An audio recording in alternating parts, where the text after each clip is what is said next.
First time ko nakita umiyak si BP Sara. Laban lang, BP.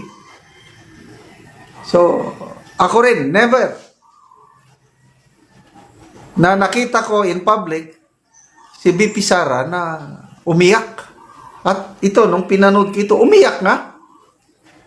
So, ano bang dahilan? Bakit ang matapang na agila ng Davao na walang kinakatakutan, lumalaban kahit kinanuman, biglang umiyak? Oh, pakinggan natin ha. Challenge ko kay nakita na ako ang mga kauban sa City Hall kaniyan to and nakaingon ko Yo! ako kaugalingon nga nakaganyanin na nakauna-un ako sa ako ang kaugalingon o sa kahaon ni dagan na lang ko mayor wala na lang ko ni dagan ang vice president. Yes! Na nostalgic ko kay nakita na ako ang mga kauban sa City Hall kaniyan to and nakaingon ko ako kaugalingon nga nakaganyanin na nakauna-un ako sa ako ang kaugalingon o sa kahaon ni dagan na lang ko mayor wala na lang ko ni dagan ang vice president. And Yun ang rason. Iyak sa pagmahay sa Bisaya. Nagmahay siya, nagsisi siya yung desisyon niya noong 2022 na sana mas mabuti pa tumakbo na lang siyang mayor at hindi tumakbong vice president.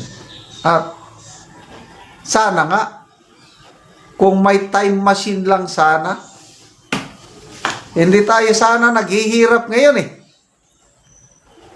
Oh, pinabayaan lang natin. Ayan, Mayor Sara, tumakbong mayor. So, hindi nabuo ang unit team. So, tumakbo si Madam Leni. Tumakbo si Bongbong Marcos, I don't know sinong makatandem niya. Tumakbo si Lacson, yan. Yun na nga, yung tumakbo. Time machine. Ang nawala lang, Mayor Sala, wala siya, walang unity. BBM, tumakbo with his own. Oh, ano sa tingin niyong mangyari? Palagay ko, matatalo siya. Palagay ko lang. Palagay ko mananalo si Madam Leni. Kasi, ang bobotohan ko noon, ang choice ko, dahil kung hindi tumakbo si Mayor Sara, Lacson ako. Kasi nung una talagang bilib na bilib ako kay Senator Lacson. Dahil yung service niya sa PNP, to me, okay ako. Although may paratang sa kanya na kuratong baliling, whatsoever. At least, yung kanyang pagiging senador, yung anti-corruption drive niya, ayaw niya ng pork barrel, nakakabilib. Kaya Lacson ako noon. Kaya lang ngayon, wala na. Nasasayangan ako kay Senator Lacson. Itong stand niya ngayon sa Blue Ribbon, itong stand niya ngayon sa corruption. Wala. Oh, itong ano ng 18 Marines, wala na siya. Duda siya, destabilization na, wala na. Oh, balik tayo. Leni President. Bahala ng lutang na sinasabi, at least si Madam Leni wala siyang bahid sa corruption. Parang Duterte rin sila. Kung ang Davao may Duterte, ang Naga City may mga Robredo. Hindi ako nakapunta sa Naga, but nung namatay si late Secretary Robredo, lumabas yung mga kwento, yung good governance ng mga Robredo sa Naga. And to me, that's kahanga-hanga. Yan ang mga gusto kong politiko. Katulad ng mga Robredo. Nakatsinelas lang daw si Mayor Robredo. Mamasyal dyan sa ano. Para siyang Tatay Digong din natin. At yung style ng governance ni then Mayor Robredo, nandyan nakikita ko kay Madam Lenny. Kaya, sayang, bakit tayo nagkaganito? Bakit natin ibinoto ang isang bongbong? Napaka magaling mangako. Hanggang pangako lang ang ating binuduhan. Budol-budol man talaga. Oh, so hanggang ganyan na lang. Sige lang, Bibi Sara. Total, humingi ka naman ng tawad sa sambayan ng Pilipino na bumoto kay Bongbong. At pinatawad ka na namin. Kasi talagang hindi ko siya iboboto. Let's accept the fact. O pati siya, Senator Remy, humingi na rin siya ng patawad. Bakit siya inireto ang kapatid niya kay then Mayor Sara? Let's forgive and forget and move on. Total, may 2028 pa naman, di ba? So, malapit na ang 2028. Basa tayo sa mga comments. Pilipinas, may balita. It's okay to cry, Madam Sara. We will pray for you always. Valentina Briones, ho ho ho. Oh. BBM. Laban po, andito lang kami hanggang sa dulo. Sulit, Sara Duterte, sabi ni Conje Christie. Lay lesson, bawi tayo sa 2028 BP. Orchik Maramoto Torres, she remembered how and what her life in Davao City is. She lived a happy, peaceful, and safe life. Grabe ang challenges ni BP Sara when became the BP. Yes, grabe talaga. But to me, Romans 8:28, all things work together for good to those who love God, to those who are called according to His purpose. Tingnan nyo yung statement niya nung i-declare niya ang kanyang presidency, bid. Sa Proverbs 19:21, many are the plans of a man's heart, but the Lord's purpose will prevail. Inalaw ng Panginoon na hindi siya kagat magpresidente noong 2022. Ngayon, under testing, under training period siya. Pag malampasan niya ito, she will become the best president we ever had by 2028. Marcos Jr. is a special mention in Australian TV game show. Okay. So, isinare ni Attorney Roque video presentation. Hindi naman video. Basta game show. Na-feature.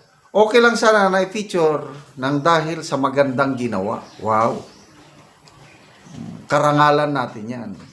Itong na-feature sa game show, kapalpakan ng Pangulo. Kakaya. Lalo na yung nung estudyante pa siya sa Oxford, nako, 2 beses siyang bumagsak sa isang subject. Di ba? My recent statement niya, my successor should understand economics, not just politics. Parang lumabas, ang galing-galing niya, no? Economics nga, bumabagsak ang ating ekonomiya. Understand economics. Ito. So, tinanong ngayon yung contestants, Philippine President Bongbong Marcos failed twice in Oxford. Which subject do you think? Law, politics, economics. Ang answer ko kanina, baka economics. So, is it law? Is it politics? Kayo, bago ko ipalabas. Kanino siya, anong subject siya bumagsak? Oxford University. Di ba sa London o UK to? Correct me if I'm wrong, Yun ang alam ko eh. Kasi doon siya nag-aral. Kaya lang hindi nakatapos. Undergraduate. Kaya pala hindi nakatapos. Bagsak na bagsak ang mga subjects. Ito, pakinggan na natin. Got featured in game show in Australia. So here's the question, guys. Which subject did Philippine President Bongbong Marcos fail twice while studying at Oxford University? A. Law, B. Politics, C. Economics. So, guess what? Guess it, guess it, guess it. Ako, And let's economics. see if you're right. And Economics. then we will listen sa, with answer. I'll give you a few more seconds to guess it. All right. So if you want to listen to the answer, here's the answer, guys. Please listen up. Which subject did Philippines President Bongbong Marcos fail twice while studying at Oxford University? A. Law. B. Politics. C. Economics.